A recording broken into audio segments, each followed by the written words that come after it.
All right. Hello. Welcome back to the podcast. I'm here with Jinnifer Murphy. I met Jinnifer at a local sister circle gathering about a week ago only, and everything she shared felt so in alignment with my views and my beliefs. And so I wanted to bring her on the podcast as my first guest. Yay! Thank you. Welcome. Thanks. So Jinnifer is a third generation certified professional counseling astrologer with a uniquely transformational and spiritual approach to astrology. Jinnifer has been surrounded with astrology her whole life and has spent her life doing courses, seminars, workshops, and retreats on awareness, transformation, and healing work of all kinds. Jinnifer spent many years avoiding the family business for various reasons and finally realized that it was also her calling, and she could no longer resist it. Centering around the language of astrology, she works to alter people's conversations about their self with themselves to provide people with more power, freedom, and grace in their life. Making astrology accessible, personal, and empowering is her gift and her passion.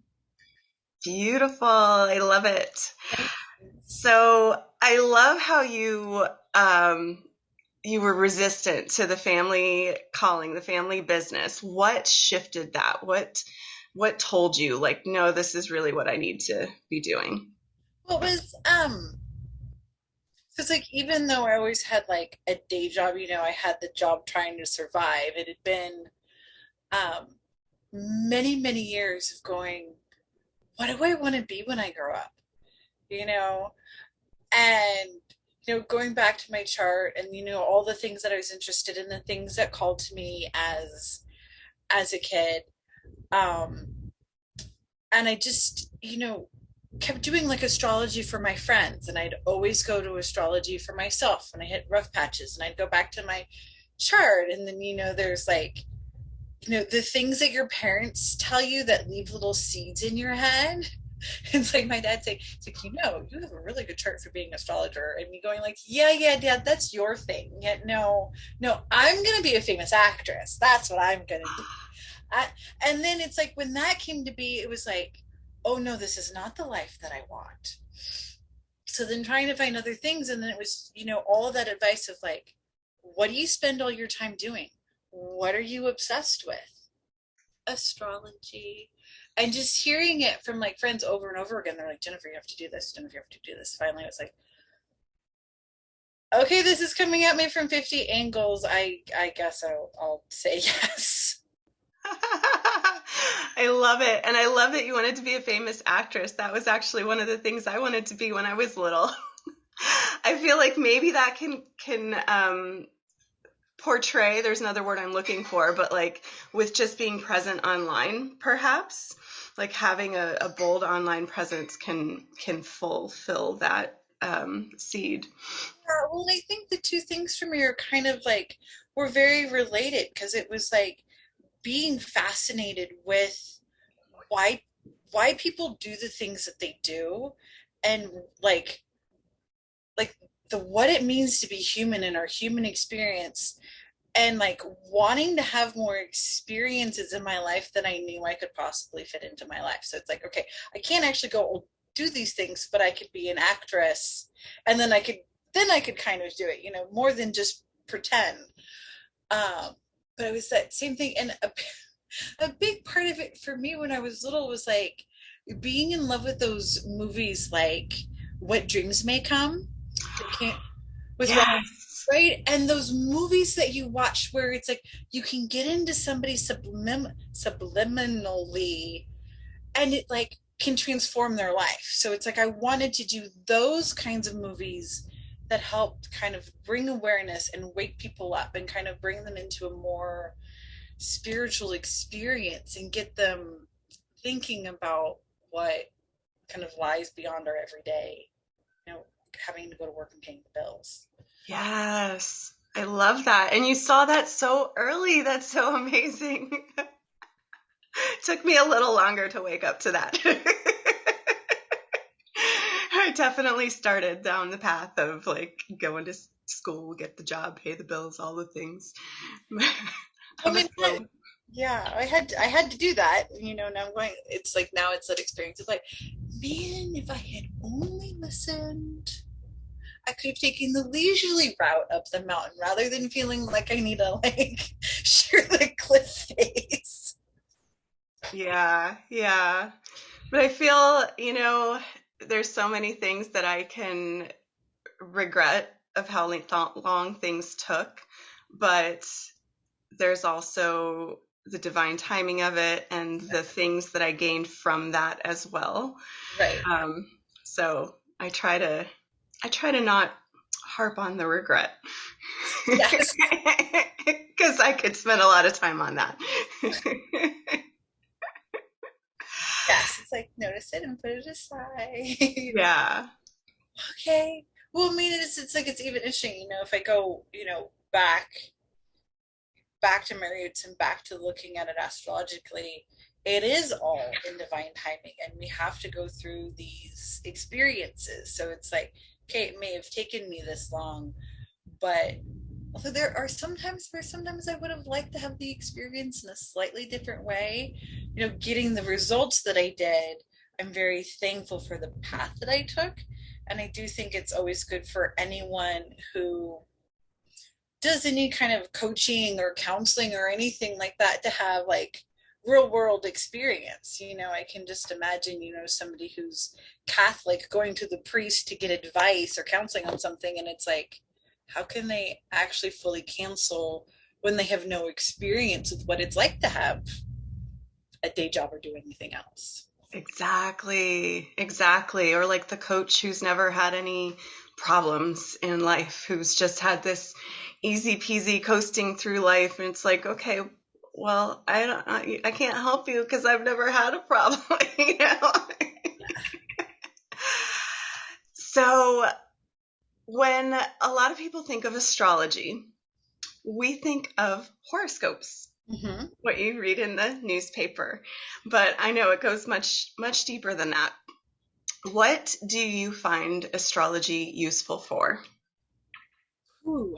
Um, I find it most useful because there's are like about 100 multi-level indicators in the chart, and like the sun sign and what a lot of those like horoscopes that you read in magazines and newspaper, the sun sign is really about like it's important, but it's really only 8% of your makeup.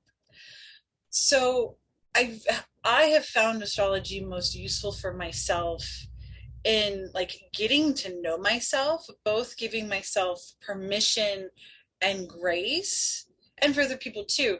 Giving yourself permission and grace to be exactly the way that you are and the way that you're not. You know, um, and then with that, because astrology is really about like it's a science of time cycles, of like we talked about with that divine timing of being able to get in sync with what things are going on. So it's, when we have those hard experiences, rather than like, oh my god, why is this happening to me, it's like you can look to the transits and go, oh, here's this opportunity, let me lean into it and I can take advantage of it. um and it's kind of the same thing with the birth chart. It's where it's like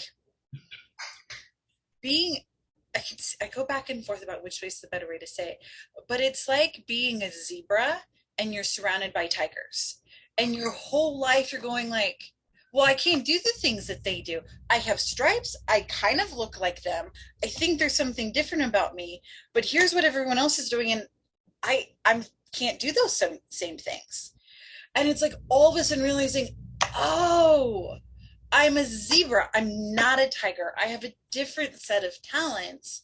And now let me work on those talents and be the best version of myself rather than trying to be someone else or something else. You know, um, and we all have like internal conversations, right? We all have that little voice in our head likes to talk that likes to talk to us, or or running commentary about everything that we go through. And that voice isn't always nice. Yeah. It's not always nice. But there's like, we can have like multiple conversations, going on about different times. But with the language of astrology, there's particular keywords, and everything in the chart has a range of expression. So it's almost like you can set like these little flags, and you hear a word, and you're like, oh, here I am struggling. Oh, that's a Saturn word. Let me put in something, like I can put in a structure. There's something for me to practice, to manage, where I can get mastery. And then, it shifts the context for us. Yeah. Totally. And you hit Saturn, which was one of the, I remember you spoke about the planets and the sister circle, and it was such fascinating information. And Saturn was one that really stuck out for me. Could you share a little bit more about what that means? Yeah, well, Saturn is actually one of my favorite planets. And it has this really horrible reputation, which is probably why I really like it. And it's really strong in my own chart. So I've had to work with this energy a lot. But Saturn in one's chart represents like your practicality and your seriousness and structures. And it's like your part of like your urge for success, for like the dream you want to make real, and like that will stand the test of time. It's legacy isn't exactly the right word, but it's kind of along those lines. And where Saturn shows up in one's chart, it's like the work to be done. So it's like what starts off can start off as a struggle that you have to actually work at, that you earn. So it's like where you keep putting practice in. It's like, there's a big part of Saturn that's being the master, but the master doesn't start off as the master. They have to get to be the master. Right. How one gets to be a master is by practicing, and the master never practices. So it's those kinds of things where it, can often kind of feel like the pearl and the oyster, where it's like the irritation that gets worked that can then turn into something beautiful. But it Yeah. requires effort, and so much of the time we don't like to do that. Yeah. I remember one of my mentors shares like, what if you called yourself like the greatest sailor in the world? Be like, "Oh, where do you like to sail?" "I like to sail the calm shores of Cuba. It's so beautiful," and whatever. And be like, "Would you, how do you know you're the greatest? You've never had any like challenges. You haven't had to surmount anything." So could you go a little bit deeper in, for example, how that portrays into the chart? So, for example, I have Saturn in Virgo in the 11th house. Mm-hmm. What, I don't really know what that means though. Like, so we know it was where we go to school, but like, Yeah. just to give a tangible example. So the sign is like this style of Saturn. Okay, so acting background, right? So you can think about it as like, so there's the houses, which are the sets, right? They're like the different areas of life. And then the planets are the active energies, and they're like the actors. Okay. And then the sign is the style, or like the set design, right? So it's like, it's the filter, it's the costume, it's the lighting, it's the whole, how that area is not like decorated, but it's more than decorated. It's like how it's styled, right? So Saturn takes a Virgo expression. So, for, and sometimes it can be like that's part of the gift. So with Saturn, for the structures in your life, it's being more methodical about the structures in your life. Mm-hmm. It can be, even structuring like your approach to health and to work. Um, and it's generational planet, so it's like everyone, depending on you're born, but like Saturn will be in a sign for about 2.5 years. Um, there is a kind of like a meticulousness, and there's like part of the quest is like being of service, and this like I don't it's like striving for perfection, but it's like at the same time like knowing that nothing is perfect, so it's kind of like this stretch for the divine that can show up with the Saturn and Virgo. Saturn in the 11th house is that, when you were younger, childhood friends were probably really, friendships weren't easy for you. Mm. Or not having a lot of friends, but the friends you had were really good quality. Um, it's, being a professional friend, Oh. like being a professional friend, but like even like so there's some work to do around friendships, and the work you do is friendly, and it's bringing things out into the community, providing structures and support systems for bringing the future forward and for your community.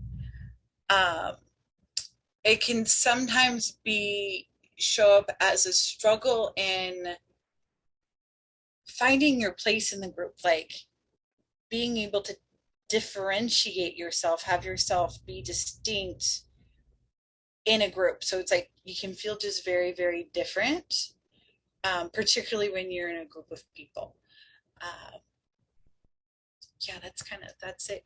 That's the range in the nutshell. Got it. Got it. Is there anything else you'd like to go deeper or share astrology related? Anything that you feel intuitively guided to share Well, or called to? um, there's so much more. Um,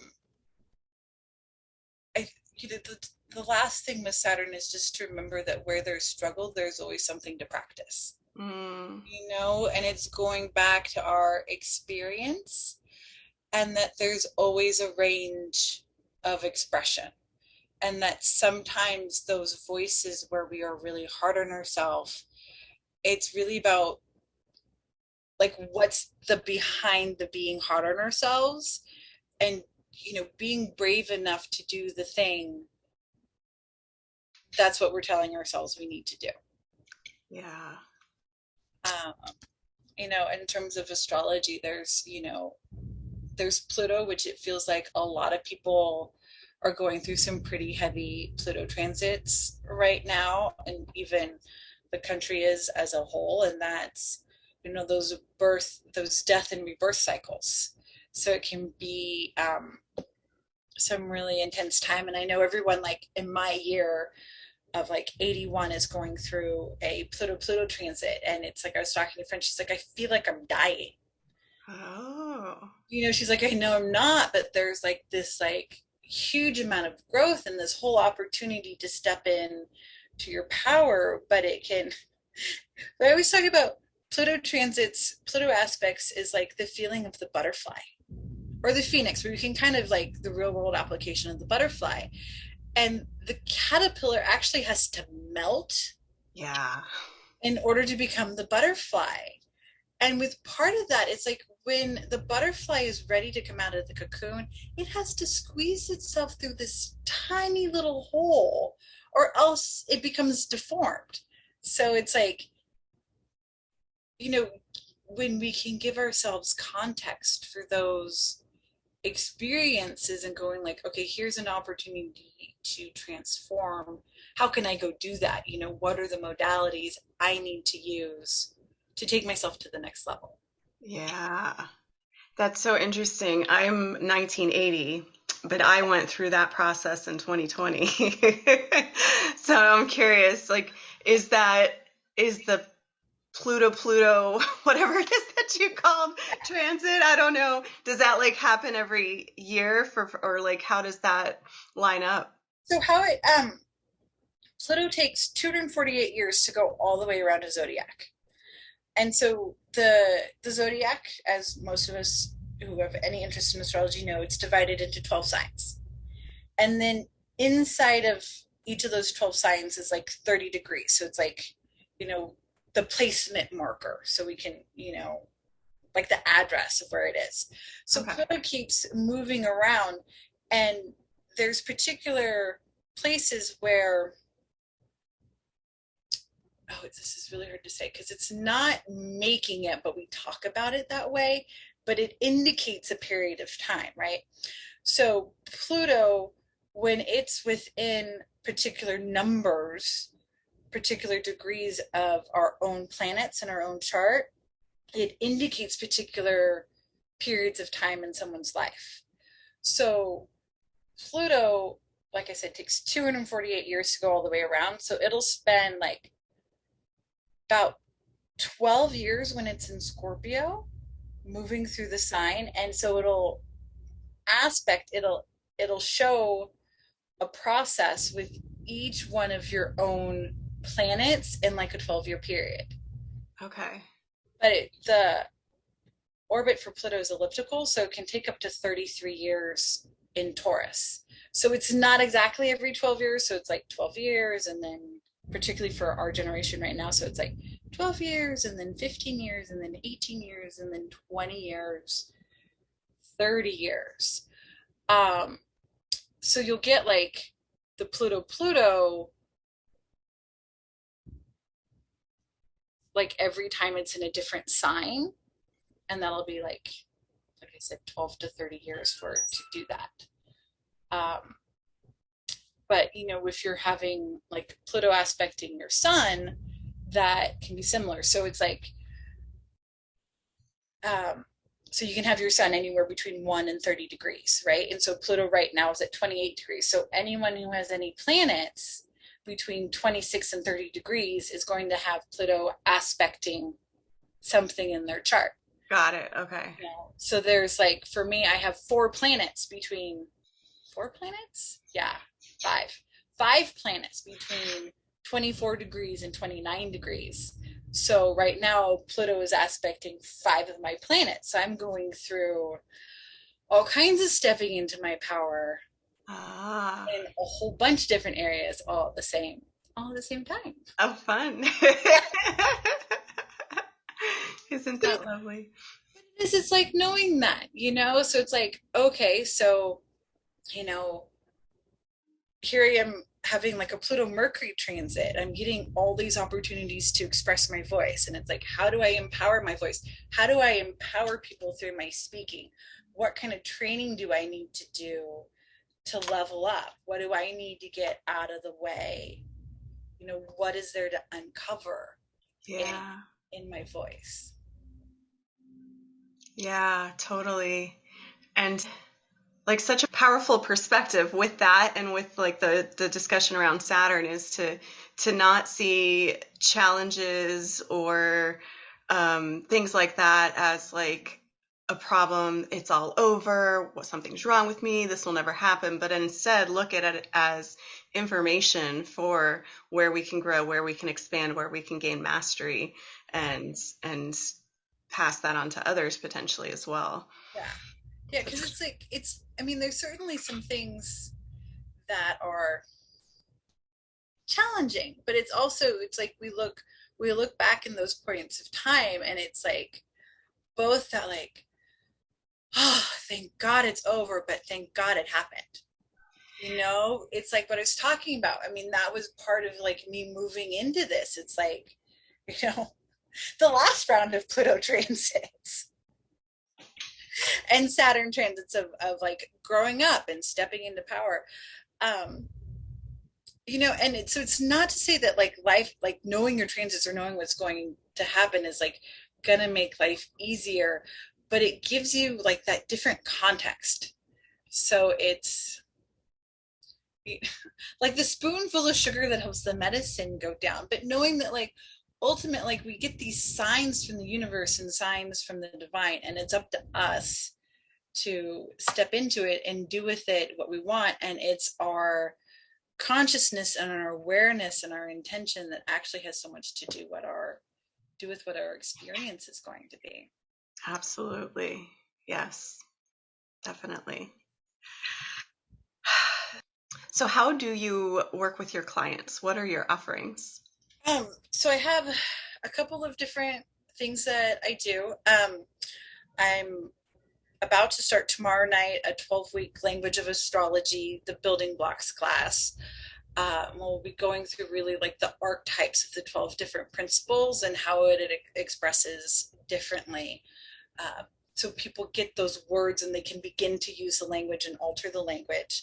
Um, so by the time this comes out, that have already started, but there'll be another one in the fall, which dates I'm about to set, haven't done yet. I do one-on-one readings with people where we can really look at someone's birth chart and look at your own unique wiring, distinguish you for whatever species you may be, whether it's zebra or tiger or narwhal or whatever it is. And we spend about 2 hours doing that, and we'll go over, there's like so much information in the chart, we go over like the big things. um, and then I do deep dives into the chart, so once we've had that initial consultation, you can kind of like focus in on a particular area that you may have challenged more in your life or you're particularly focused on right now. Or there's doing transits, which is the current weather report, so it's what we've talked about right now, like what are the energies present and how can you work with them, like what are all the potentialities. I also host, facilitate monthly new moon circles with a couple of my soul sisters, and we do meditation and intention setting and sound baths, and those are really, really magical. We have the next one of those, if you're local to Sonoma County, the next one of those next Tuesday, the 28th of June.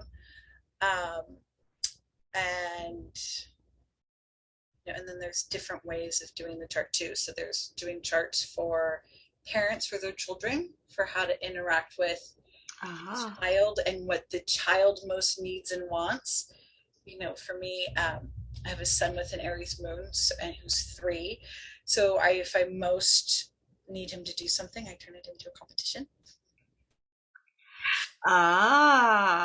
Everyone else, sometimes with some other kids, it's like, turning it into an adventure, or like, turning into a game, so you can see how to best interact with your kids, and support them in being themselves.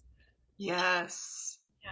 That has my curiosity piqued, because my daughter, there's certain aspects where I'm like, oh, how do I harness this power without squashing it? It's like, and there's something really about that with our kids, right? So it's like, I know there's no bad placements, and I know this has an opportunity, but okay, what are we doing? Yeah. So, I noticed your business card said astrologer and magic maker. Could you tell me more about magic maker? Well, it's actually what my name means. So my dad, part of the being an astrologer was being a scholar, and he and my mom both liked the sound of the name Jinnifer, but it means pure or white wave, and they were just like, meh. And my dad was like, astrology came out of the Fertile Crescent in Mesopotamia, and he got really interested in the jinn, which genie is a mistranslation of. So jinn, so the jinn are spelled Djin. So Jinnifer actually means magic maker.